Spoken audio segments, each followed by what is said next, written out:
Yeah. No worries. Yeah, I was gonna say I'm on YouTube and I couldn't find it either. That's what I was.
Welcome in. It's the second to last Odd Shopper betting show before the Super Bowl. So we appreciate you hanging with us. Pete McCarthy is here now. Added reinforcements on this Thursday show as we'll bounce around. Pete, Ben Rasa, myself, Mike Awesemo is producing. We appreciate you hanging here as well. So you know what to do, especially on this show with this channel. It's a little different. Not only do we ask you hit the thumbs up button, like this video, subscribe to the Odd Shopper community, but you leave us a lock it up in that chat. Could be anything, as both individuals here, Pete and Ben, can attest to. We will take whatever you have that's a sharp play, a sharp angle, that's bettable, wherever it may be. Although today we focus heavily and primarily, the three of us, on the Super Bowl. So we'll bounce around. We'll do a couple of props that we really like. We'll do some side stuff as well. We'll do some witchcraft, as Rasa likes to call my nonsense. I promise we'll get into that before we get out of here, before we truly lock things up. Pete, how you doing, man? You feeling okay about this game? I'm good. Everything I'm ready. Right? I'm ready to brew some witchcraft and make it all happen. Get the I don't know what they call it, a calm. Do I have that right? I don't think it's right. But anyway, I'm still like what do they call that pot? The witch's pot where you had Cauldron, the stew. Cauldron. There we go. Yes, Yeah, yes. That's like you only brew enough shit. Off. You know what that is. Absolutely. But yeah, still kind of like licking my wounds from this Bengals playoff run. I think I've gone against them in every single game thus far.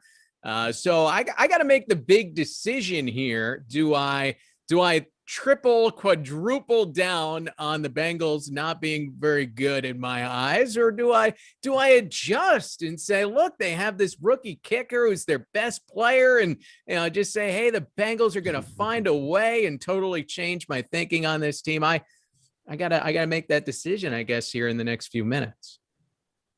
Rasa, you feeling any different? No, I'm with you. Me and Pete, the whole year we've talked about Cincy, and I've been impressed, but I really like the Titans against them. That was more surprising than anything.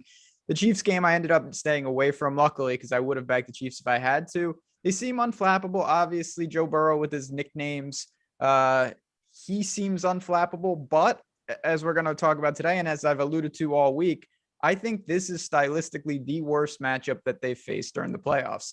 Maybe not as talented as the Chiefs in terms of the Rams, but I think what the Rams do good is going to put different types of problems in front of the Bengals, and that could be maybe where this magical run ends for them. Can we bet over under on Burrow's swag? Is that so much? Is that one of them this week? How tangible is that swag? Is that like, is he doing something? Is there a swag meter? You got to give me some sort of parameter. I'll bet it, Pete. I promise. I just need to know. The line's 2.5, over or under 2.5 swag. Line's even. All right. That's not a terrible angle right there. I might just have to go over, because who wants to root for an under, especially on a swag bet? I'll take it. Now, speaking of under, though, 48.5 hasn't moved a ton, right? Initially, where it's been opening up higher. So based off of where we've all had these conversations, that's where I would start. And we can kind of bounce around. Each one of us has our own little angle here, from a game side to the actual player prop, and then we'll get into some deeper stuff. But if you just wanted to start on the game, I'll throw it out. I think looking at where the player props from a passing yardage standpoint began, where this total is now at 48.5, the expectation that, oh yeah, Burrow's going to throw and Stafford's going to throw. And then you start to look at these numbers don't really reflect that.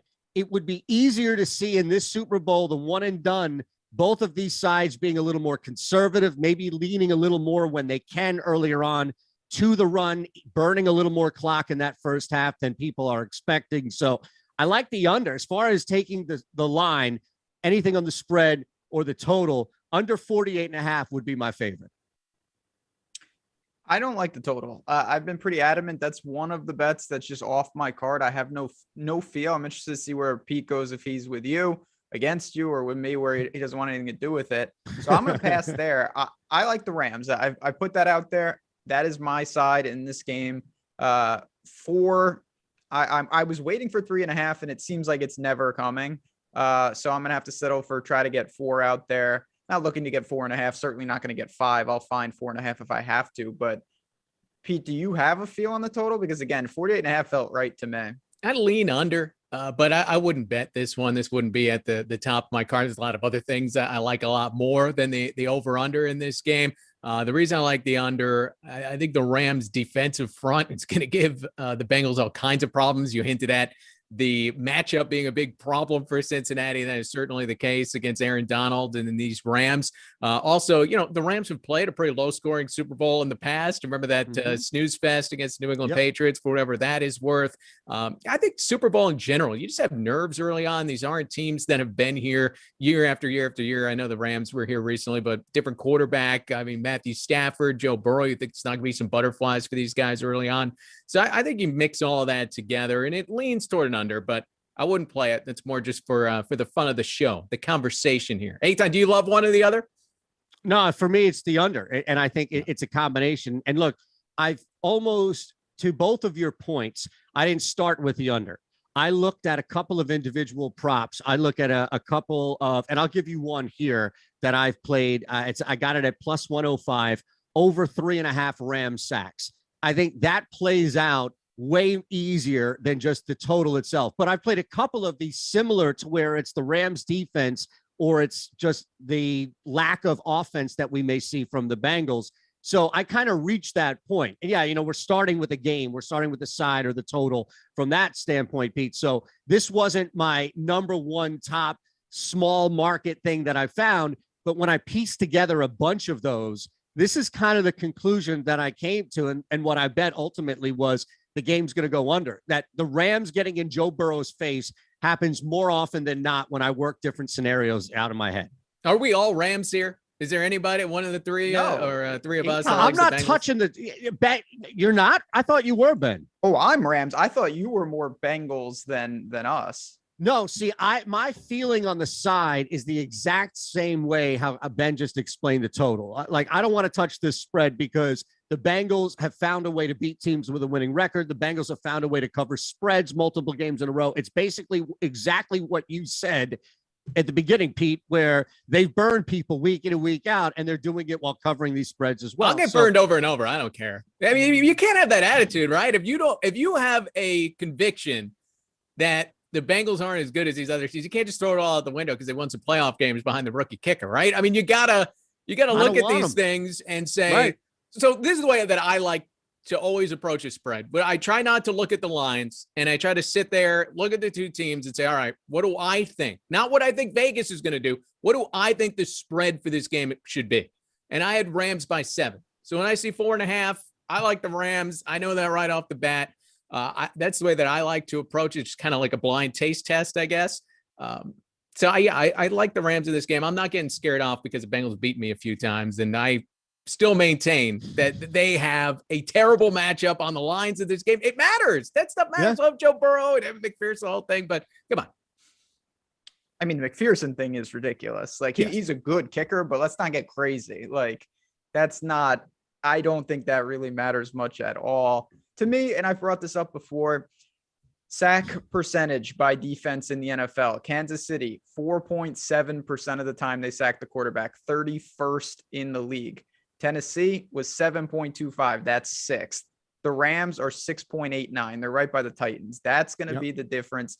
they are going to be able to get pressure like Tennessee did. When you look at that game, the reason the Titans lost the game had nothing to do with that. Tannehill threw 3 terrible interceptions. Now, could Stafford do that? Absolutely. I don't think he will. I think he keeps it somewhat clean. That to me is the big advantage that the Rams have.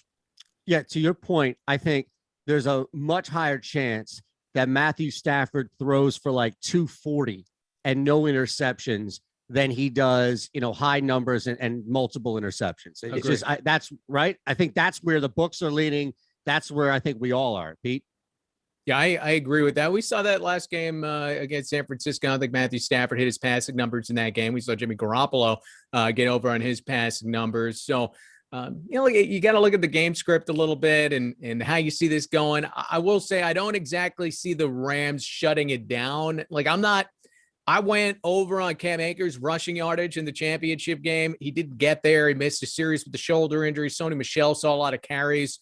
I'm not that confident the Rams are just going to shut it down if they're up 10 points in the third or fourth quarter, run the ball nonstop. But I don't think that Stafford is firing bullets all over the field to get 300 yards. I don't trust the running yardage to get over. I just feel like this is a game the Rams win it behind their defense. Stafford does enough. Cooper Kupp, you always got to look at his props. We'll get into that. But I don't see Stafford going for 300 plus in this game or anything along those lines. You need a shootout for that. I mean, that's where you're looking at it over. We just talked about it. We like the under in this game, and we love the Rams defense. Yeah, but aren't you surprised? Just the slightest, Pete. Aren't you just slightest surprised that Rasa doesn't even like the under? No. Yeah, that's right. No, I do love unders. Both in general. of us just laid out multiple reasons why that I thought were smart, intelligent reasons why. And Ben's a smart guy. I'm surprised you don't like the under. I'm not saying I don't. No, you know what? I don't like the under. I'm not saying I like the over because I don't. I just don't like the under. I just don't like anything to do with it because I do think there's some reasonable scenarios where the Rams this unravels and the Rams hang 38. Something like that. I don't think that's out of the realm. I'm not saying that's going to happen, but to me, the total when I like there's 4,000 things to bet on in this game. That's not in the top 10. That's not a surprise. Okay. All right. Yeah. Let's move on. We shouldn't belabor something that neither one of you guys liked, especially in a top 10 by all means. I don't want to spend time on that real quick though. If the Bengals win the game, and particularly Pete, because I know you're a noted Bengals hater. I'm king of the jungle hate. If the Bengals do win the game, do you think they just outscore them? Do you think it's what do you think their path is? I think it's still a low scoring game. And, it's that McPherson guy kicking, 6 field goals or something, right? That's how they win these games. I mean, they're doing it with field goals a lot of the time. I mean, not all the time. Credit Joe Burrow. I'm not knocking Joe Burrow. I think he's great. But the team as a whole, it's not as if they're decimating these teams all the way through the playoffs, right? If they win, they have to shut down the Rams offense, which is doable. I just don't think the Bengals defense is great in any way, shape, or form. I mean, I always look at Football Outsiders DVOA. That's my number one to judge everything. They're very mediocre defense, right? We've seen the Jets burn them. That was the Mike White game was against these Bengals. So I don't think the Bengals defense is anything special. They played terrific in the second half against the Chiefs. So all the credit in the world to that, but I'm looking at a big picture here. So they have to find a way to slow down the Rams offense, play a low scoring game. I think that's the path. I don't think that this is, I just don't see it being a 38-35 game. And I don't really think that benefits the Bengals all that much.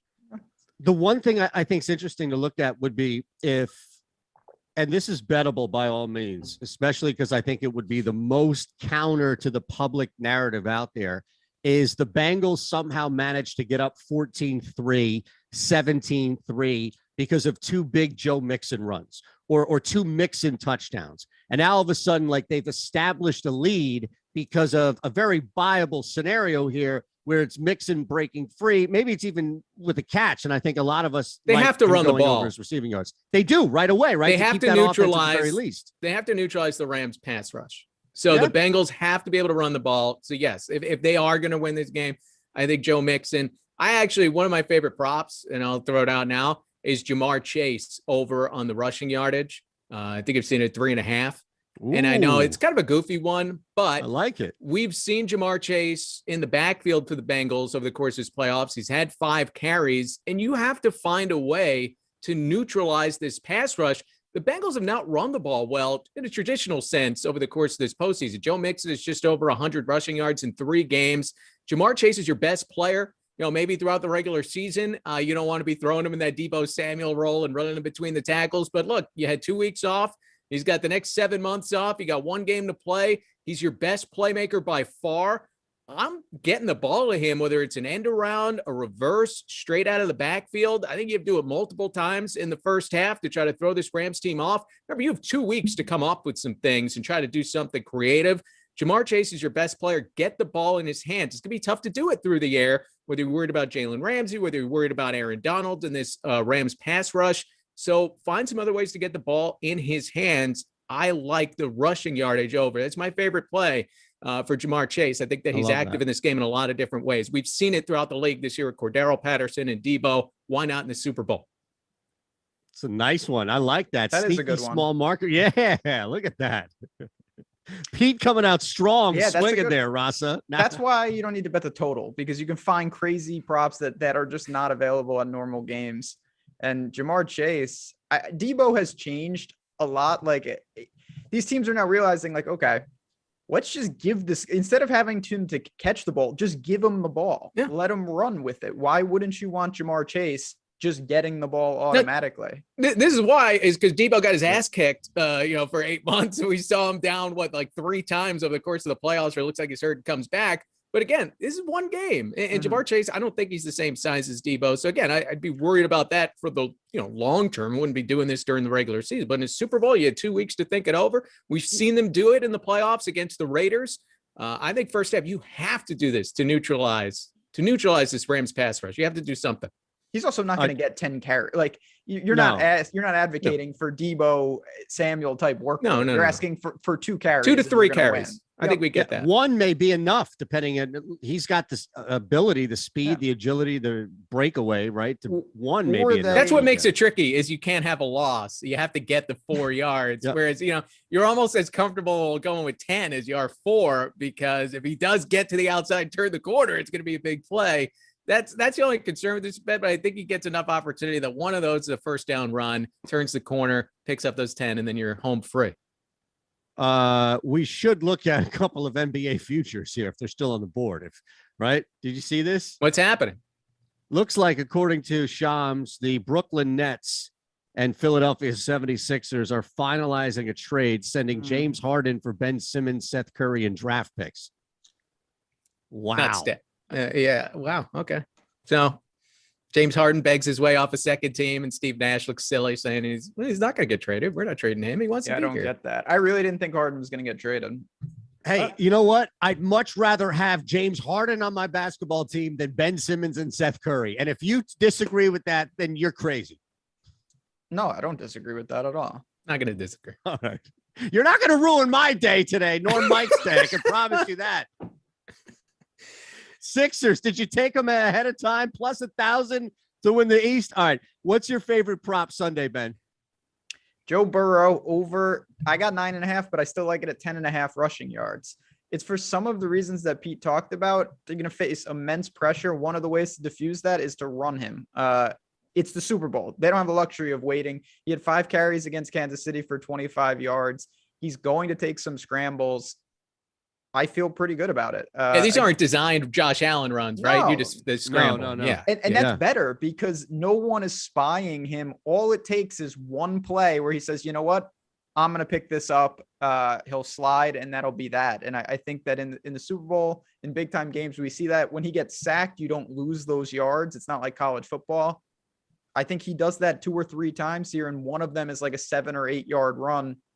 We should be good. I think Burrow will have just a mediocre game. He's not a rushing threat, but give me 2 or 3 carries for 12 to 15 yards. That seems more than doable. You reasoned that out very well championship week when we did the show, where you just talked about, look, you see these quarterbacks running more now in the postseason. Maybe they don't slide as often. They're willing to take a hit because it's that kind of game. You're not Peyton Manning, just hitting the turf as soon as someone gets a finger on your shoulder, right? It's Super Bowl. It's time to do some things. And Burrow's capable. Yeah, I like that a lot. I agree. 5.5 it was? 10.5. 10.5. If it was 5.5, I'd be backing up the Brinks truck. Yeah, I thought I don't know Stafford why I thought it is was 5.5. Right. Which I think that I don't like that as much, mostly because I don't think they need to run him. I don't think he'll be forced out of the pocket as much. The Rams, they're going to get pressure on Burrow. It's going to open up running lanes where he's not planning on running, but he says, the pocket's collapsing. Let me scramble for 6. And I think he does that more than once. Look, it's not something you always factor in, but you like the Rams to win. You like the Rams to cover. He's got such a low number. You have to worry about the Neal factor as well, where it might be a deterrent alone. Yeah, exactly. With Stafford. Yeah. Burrow, not so much, because we all think that he's going to be throwing from behind. All right, let me give you one here. I got it at 25.5 over Joe Mixon receiving yards. He's gone over that number 5 straight games, including the 3 playoff games that he's been here. He doesn't leave the field. And we've talked about this, all 3 of us, to some extent. He doesn't leave even when they're down, assuming that they are going to be down, throwing the football. Low target to high target volume, it doesn't matter. He's been able to turn some plays into big, especially when we look at last week against the Chiefs. So looking at Bengals, this really line here and how Joe Mixon's going to factor into this game, I went over 25.5. I think even if I can get 3 to 4 targets, that's a nice floor to go over that. But again, he's gone with heavy to low volume over the last 5 games, and he's still gone over this number. So I jumped on that one. Listen, one of the things that's interesting is that, if people are not paying attention, they look at like, wow, well, Pirine, he had a huge game, receiving last. No, he had a 41-yard screen pass. That doesn't tell the story at all. It was just a fluke reception. So I'm with you. I'm interested where Pete's at on this as well. But I think in Mixon getting the ball out quickly, Boyd, Mixon, chase on sweeps, those type of plays, all going to be part of this offense. So sign me up for that as well. I'm a bit of a data whore. Now, I jumped on Mixon in the Raiders game. I had his over in the receiving yards, and I think he hit it like the second play of the game, and it was very nice. Gets kicked back, relax after that. But, looking at the Awesemo projections, it actually likes the under on Mixon at 65%. And I tell you, that's the first thing I always look at is what does the data say?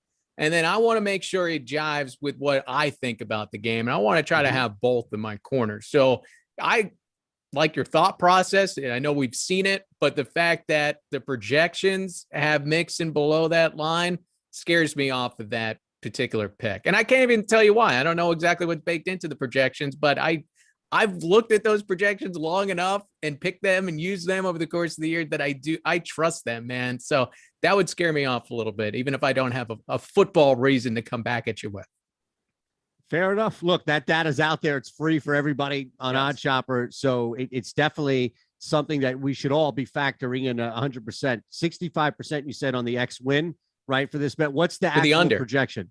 For the under. So it's right there. It's at like 25. But you got to hit the median, right? Projection, sure. not the if he has 75 receiving yards, it pushes it up, right? For the average. So you got to consider the median a little bit there too. So that's just something that I want it all to lock into place. I want my brain to like it. My lizard brain. I want the data to like it. And then I wanted to tie into the greater picture of what I think the game is going to go, right? The game script of it all. So if I have all those things come together, those are the things that I jump on. So I probably wouldn't jump on that again.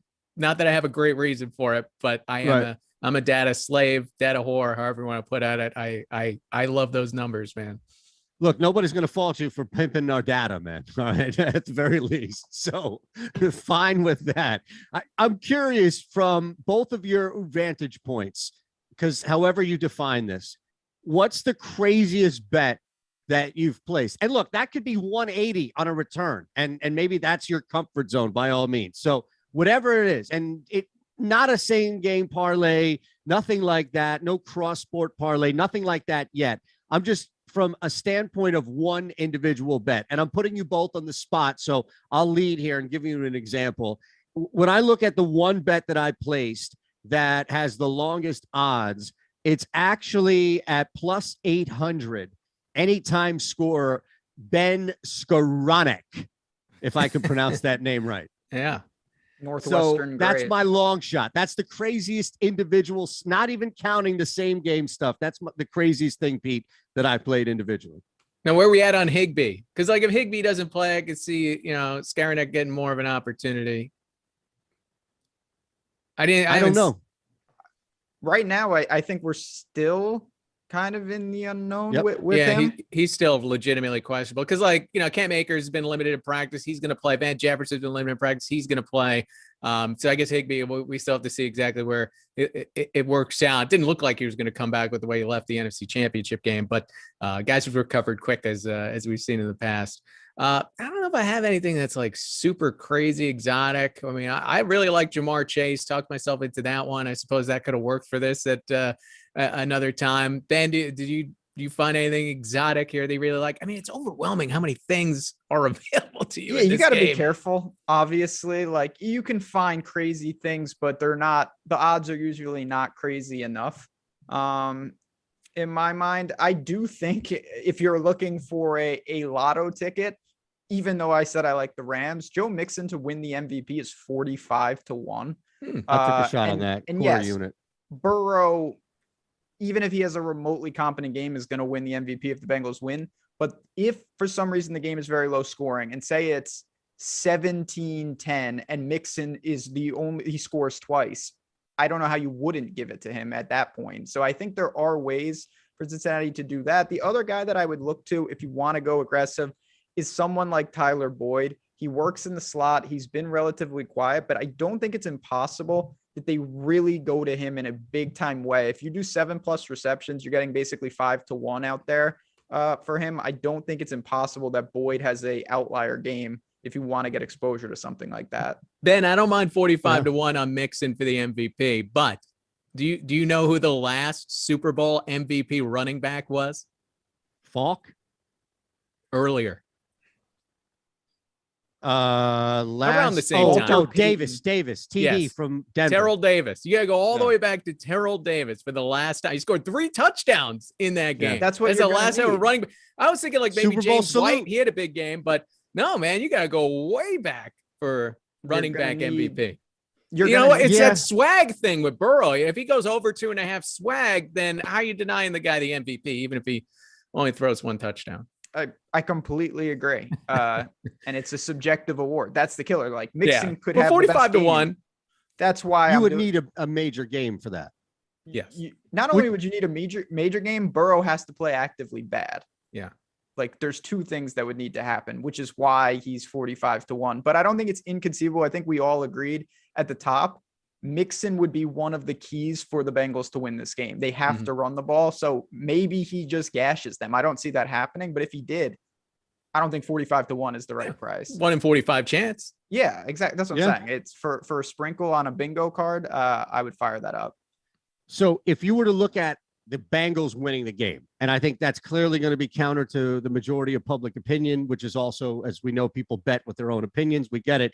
If you were to look at building a couple of counter plays to where people I think are going to be stacked up, this is a plus 11. Look, 3 legs here, but they all correlate. It's going to get you plus 1,100. And the idea of it is that it's countering the public just belief of how this game plays out.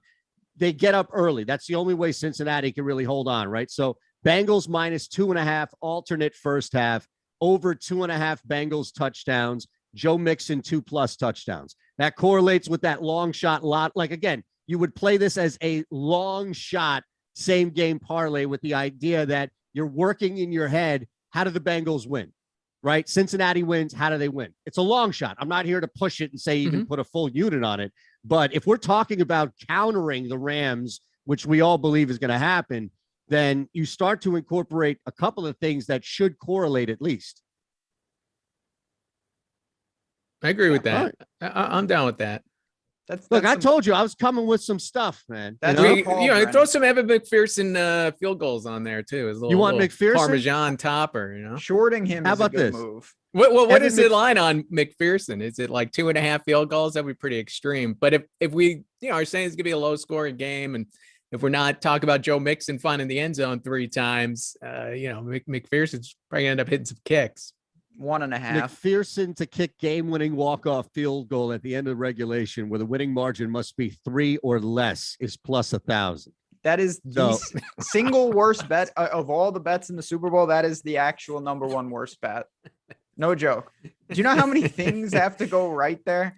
Come on, what is it, like 7 of the playoff games this year have ended on field goal kicks at the buzzer? It's like a 50-50, Ben. Yeah, it's true. It either happen or it won't. You nailed it. That is the number one bet I would short if I could. Ben, give us like what should people be careful about with the same game parlays and like because people are trying to hit the lotto ticket. They want to have some fun. You're gonna be mixing together probably 5 to 10 things. It might not be the greatest idea if you're playing to win money, if you're playing to win, have fun, whatever. But like what would you give advice to people when they're actually trying to strategize all this, especially, it's a Super Bowl. Not everyone's been playing all year and getting into this. We know betting is new in a lot of places. Very true. So first thing, truly, if you're new to the channel and you're hopping in, Eytan, our man right here, has done a same game parlay tutorial on the Odd Shopper channel. You want to check that out. But in general, I think the obvious one that we all know is tell a story. Don't build, Rams 3+ touchdowns and Bengals to win outright. That's just you're doing things that are pulling different directions. Think of it as like tug of war. But more than that, I think the biggest thing is try to identify how much value you're giving up. Look at the props individually before you put them in the same game parlay. Because sometimes you look, it's like, okay, I'm going to go, like Mixon to score and the Bengals to win. And then you look at those individually, they're both plus money to begin with. So you better make sure that the multiplier that you're getting out of something like that is worth it. Because if you're only getting a little better than the props individually, you want to take a hard look at why am I actually putting this in a same game parlay? So it's just, as Pete, as you were talking about, for people that are new to the Super Bowl, maybe throwing in a lotto ticket, just make sure you're doing your due diligence. It doesn't mean you can't build a crazy ticket, but at least give yourself a fighting chance so that if you get it right, you get your big payout. That sounds like a lot of math. Like how do I know that I'm getting work?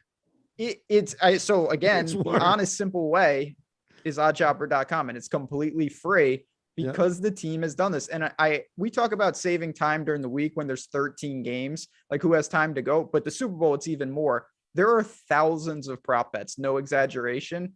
And you can just go to oddchopper.com, you press best projected ROI, and it sorts them. So immediately you're saying, okay, instead of choosing from a pool of 1,000, let me choose from a pool of the top 25. Now I've got 25 props to dig into. Some of them I disagree with. I'm going to throw them off my card. Like you said, you want to believe in it. You want the data to back it up. Then you've got the ones that check those boxes. Now you start to build that same game parlay. That's how I approach it. And I think that's been really effective for me all year. You go there, you get a snapshot of what the data is saying, and then you do your own research. And if it matches up, that could be a same game parlay you fire. I'm now a little confused. Am I a data whore or a data whore? Potato, my friend. What can I say? Is somebody calling you out on that on the chat? No, I didn't know how to say it. Oh. OBJ, just always anytime default. TD. Yeah. I like that from chat. I called myself that earlier. All right. So let me throw that back then, because I have something here that I've looked at with Odd Shopper, and I was saving this for, towards the end. It's not even as crazy as the most recent same game parlay I hit you, because this correlates exactly to where we all believe the game flow is going to eventually hit, which is the Rams winning. 5+ total sacks in the game. Rams halftime, full time. Odell Beckham anytime TD. Over 279.5 Stafford passing yards. Over 39.5 Van Jefferson receiving yards. That 5-leg parlay gets you plus 950. It's been certified, at least the individual player props, certified by Odd Shopper. I take out Stafford. That's what We jumps out love to him me. going over that on site. That's the one I started with. I like that After prop going too. to Odd Shopper. In theory, if they really get to Burrow, you could see short fields. You could see a lopsided game. I mean, it's not to say that like Van Jefferson and Stafford are a really high octane pairing, because if they get going, that's home. Like you're talking 60-yard receptions there. You have 5, which I only sacks. need 2 grabs, Ben, from Van. Yeah, very true. I just don't know. Ideally, I bet if you ask the Rams how, like, if Stafford throws for less than 250 yards, I think the Rams win the game basically every time. Like, I don't know how they would lose the game. If he throws for 350 yards, they probably lose. Like, it's one of those. So I think that in a lot of ways, Stafford being underwhelming is a good thing for them, particularly if he has a giant 0 in the INT column. Agree. Like, I think Burrow really has a hard time in this game, but I do think I like the over on the passing yardage with Burrow. I think he's, I saw, 2 passing touchdowns. I would go under 2 passing touchdowns. It's typically 1.5, which I wouldn't touch. And then I like the over on Burrow's passing yards because I think he's going back and throwing 40 plus times in this game, and he's going to get sacked a bunch and they're going to back up. But, that also gives you an opportunity to pick up some extra passing yards on those 3rd and 18s, or you're picking up 15 or whatever it might be. So I think he's throwing a lot in this game, which is where I like the over there, which is why Stafford, I don't love his passing yardage total there. Maybe passing touchdowns for Stafford. Yep. But not yardage. No. All right, we'll lock it up. Before we lock it up, I'm going to give you the ultimate lotto ticket. All right, you ready? Oh, baby, here we go. I want you to write this down here. Now, here's the thing. This is the reason why we're going heavy on this lotto ticket is because it really does factor in like the most narrow or one of the more narrow possibilities to happen on both accounts. So Joe Burrow, 350 plus. We're going as high as we can on his alternate passing yardage here at 350 plus, with the idea that he's going to go over his regular number and could very well be throwing a ton.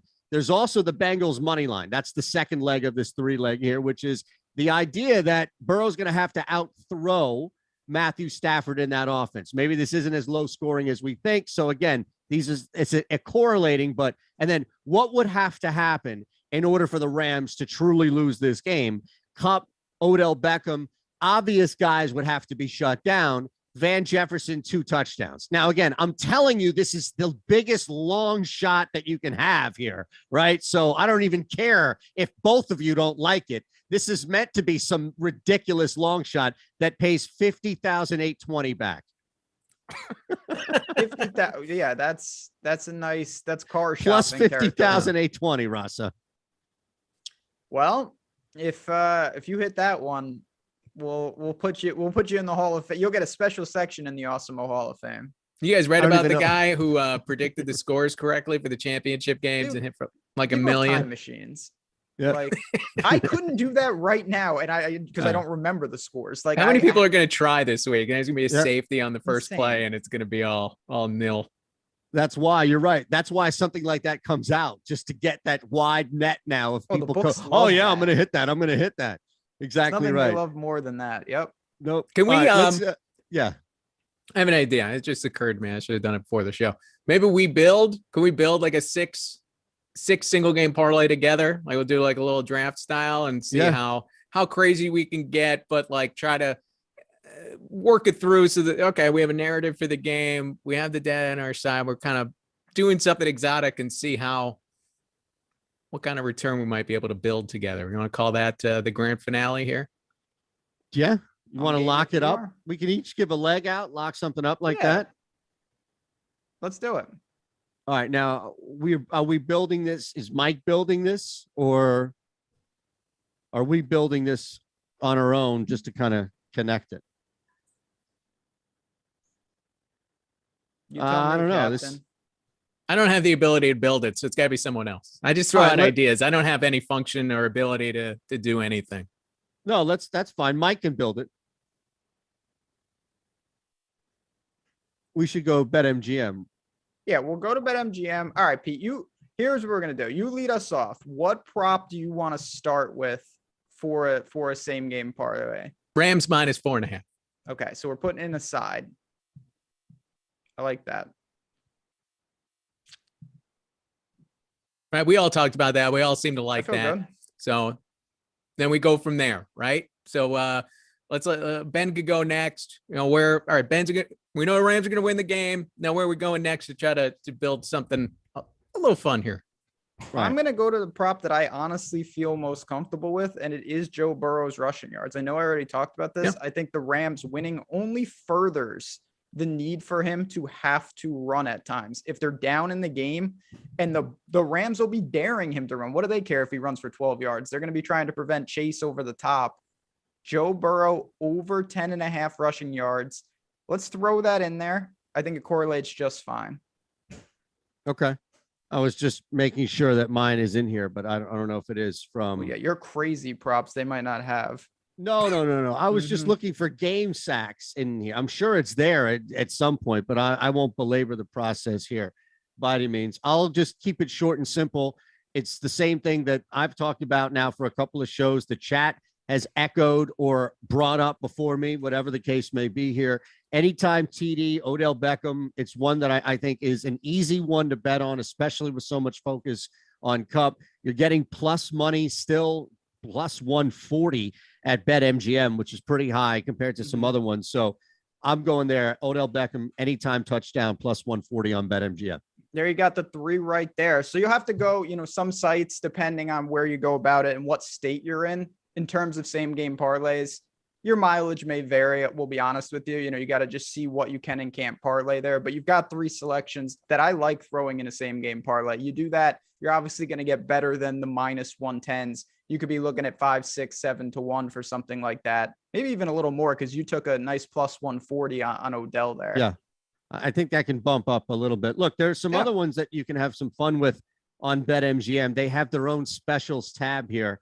And if you were looking at long shots, we talked about Tyler Boyd, right? I mean, that's a guy at plus 3,000, player with most receiving yards. If you were looking at some long shot guys, Van Jefferson, if you were looking at maybe some of the third options because of so much focus on the top, or even the second option, you're going to get decent odds on all of that. All right. So let's lock it up. Ben will tell you one more time what's going on here throughout the rest of the weekend before kickoff on our channel. And then we can all get out of here. Hit that thumbs up, please. If you're hanging with us, you haven't already. And also make sure you subscribe. I did see a couple here. Luke List, top 20, lock it up. There was another one out there from Shelton Grace, top 20, lock it up. We'll keep it focused on the Super Bowl from our standpoint. I respect it. Well, yeah, I figured you would say something if you had an issue. No, I'm on board with that for sure. And of course, as football winds down, the NBA, college basketball, March Madness, PGA, all the sports that you guys are looking to bet on, if baseball ever returns, you will see coverage here at Odd Chopper, the tool from the content, the analysis, the videos. We will have you covered. So make sure to stay tuned, and we're going to have plenty more Super Bowl as we wind down. Are we giving a lock it up? Is that what we're doing here as we bounce out? Hit it. Yep. All right. Well, you guys know where I'm going, obviously. Bryant basketball. I say it every Thursday. They literally play every Thursday. They've covered 7 straight games now. They are on fire. They've won 8 in a row. They're a 5-point favorite tonight. NEC, baby. Against Sacred Heart. Sacred Heart is garbage. Bryant is 11-1 in the conference. All the guys that are suspended are back. As far as I know, you want to double check that. This team is a cash cow. They had a couple of games where they lost by the hook in terms of the spread. They have covered 7 straight games. I will continue to bet Bryant, as I say every Thursday. They are my team in college basketball this year.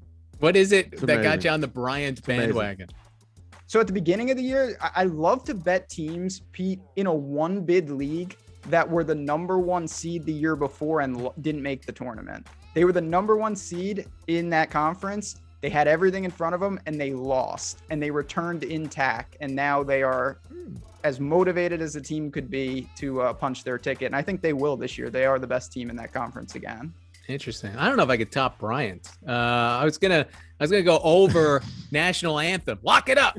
Yes. Got lots of data on now. But, I love Jamar Chase, as I talked about. Yeah, pink Gatorade. Let's get that. What will be seen first, Bored Ape Yacht Club or Tupac Shakur? Come on, McCarthy. I know you've locked that up. Smart. I have to do some more studying on all of that to make it my lock it up. No, I like, again, I said it earlier in the show, maybe people will pop it in, but I like the Jamar Chase rushing line. I think that they have to find a way to get him involved. If we were building that parlay further, I'd be curious, you guys, I don't think it necessarily correlates. If the Bengals are ahead, maybe he gets more opportunities in the backfield, but I think you got to hit it in the first half. They just have to do some things those first couple of drives to throw the Rams off, and that is the most obvious thing you could do to me is hitting Jamar Chase on an end around, getting him involved, perhaps just straight up in the backfield, and give the Rams something to think about. It's not bad. All right. All of us here, I got to leave you on this because you mentioned the Gatorade. You mentioned some crazy stuff. You can always hit the global market and find any of these available, but I don't know, something about this doesn't seem right. The odds where it sits. Which of these one songs played last at the halftime show? 6-1 odds, which is the the fifth favorite is California Love.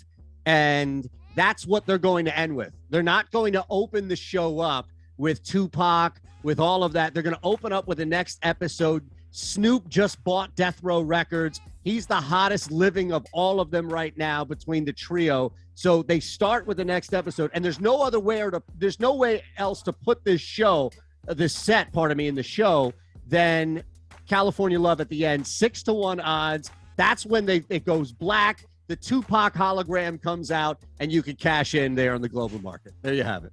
I can't argue against it. Yeah, what a way to end it. There you go. Well, no, I'll give you a real one here. You think I was going to end it on that poor, sour note right there? It sounded like you did a lot of research, though. I'm in. Look, I can't. Rasa, here's the thing. Rasa tolerates a lot of my shit, Pete, but it has to come with some sort of backing and data and research in order for him to at least take it quasi-seriously. So I looked at that, and I thought to myself, there's only two places that song can go, California Love. It's the Tupac hologram or image, what have you. It's either one or last, right? Dude, you're bringing up Snoop bought something like you went down a rabbit hole. You did research. I'm down with that. Look, there's exactly right. I'll be scolded after the show by Ben if I'll push you off the ledge. 3 units. All right, I love it. Thanks again for hanging, Rasa. Why don't you tell everybody what's happening right up to kickoff? Yeah, absolutely. Again, on Sunday, of course, you're going to see plenty of content here at Odd Shopper and the Awesemo DFS channel. Stay tuned. You got at JazzRaz DFS, at Shander Show, at PD Mac. If you got questions on Twitter, we will have answers. Thanks to Mike behind the glass, and stay tuned, of course, for more content throughout the day and throughout the week. Good luck, and we'll talk to you guys soon. Go Sixers.